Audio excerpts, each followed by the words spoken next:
Being dedicated to accomplish something is the same as being driven to accomplish something. I'm going to tell you why I say that. Because dedication means that you're going to go out and accomplish your mission no matter what happens. It doesn't matter the weather. It doesn't matter your emotional state, your mental state. It doesn't matter whether or not you got up this morning, you felt great. It doesn't matter whether you went to bed and you're completely comfortable. None of that stuff matters. Good night's sleep, none of that stuff matters. When you're dedicated, when you're driven, no matter what, you're going to stay on task. You're going to accomplish the mission.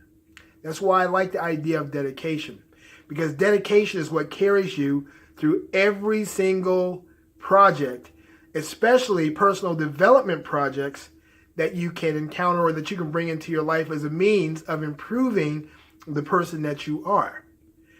For example, if you've never had a lot of experience in the gym before, you suddenly realize, you know what, I really need to change my physical appearance, my health, and so on.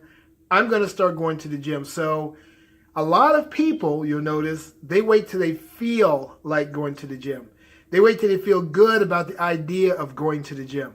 Well, let's just be honest about it. A whole lot of us don't feel so good about getting up at 4:35, 6 o'clock in the morning when we can stay in bed under a warm quilt and remain sleeping.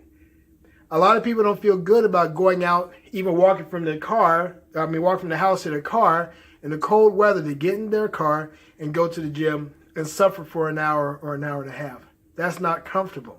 They don't feel comfortable when they're on the elliptical and they're pushing hard and they're pumping hard, and it's taking everything out of them. It's straining them. It's stretching them. It's stressing them.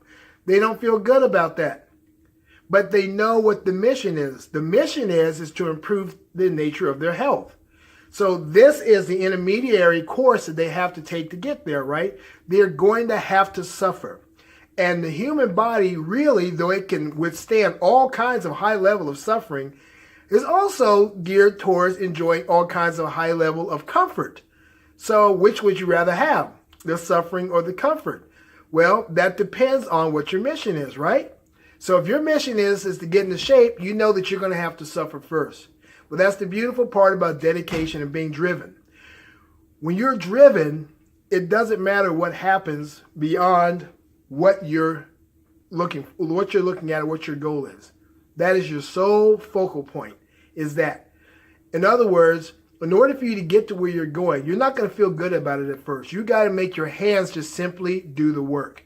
As you start seeing the progress and the improvements, you start to feel better about it. Not only that, you start to get more used to the strain and the stress and the struggle of going to the gym every day, of running and doing all these other things. You start to get more used to the idea of it.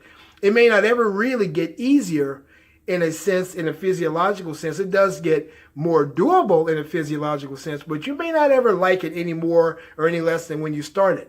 But you get used to the idea that this is what you're going to have to subject yourself to in order to succeed and to get where you want to go and to seize your objective.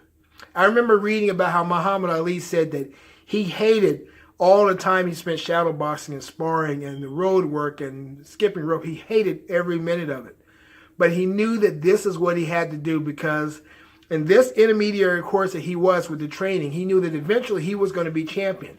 And who knew he was going to be the champion that he became? Maybe he really knew that one day he would not only just be the world champion, but he would wind up being the people's champion, one of the most popular, most recognized personalities, not only in sports, but amongst humanity ever. And there he is. He dedicated his body first. He was driven first, and that's what helped him to seize the moment and to accomplish his mission. This is something that you got to remember. You're not going to like the hard stuff that you have to do to get to where you want to go, especially when it comes to personal development. If you want to change your attitude, if you want to change your mentality about working hard, if you want to become more confident, if you want to become somebody that is a good friend, a good husband, a good neighbor, all of these things could take a lot of work depending on how much work we have in front of us that needs to be done. But we're not always going to feel comfortable about it. Sometimes we're absolutely going to hate it. And you know what? That's okay, because the intermediary course will make the objective that is seized later all worthwhile. Well, again, my name is Dave Thomas III. I'm the author of my little book of truisms, and I look forward to seeing you again.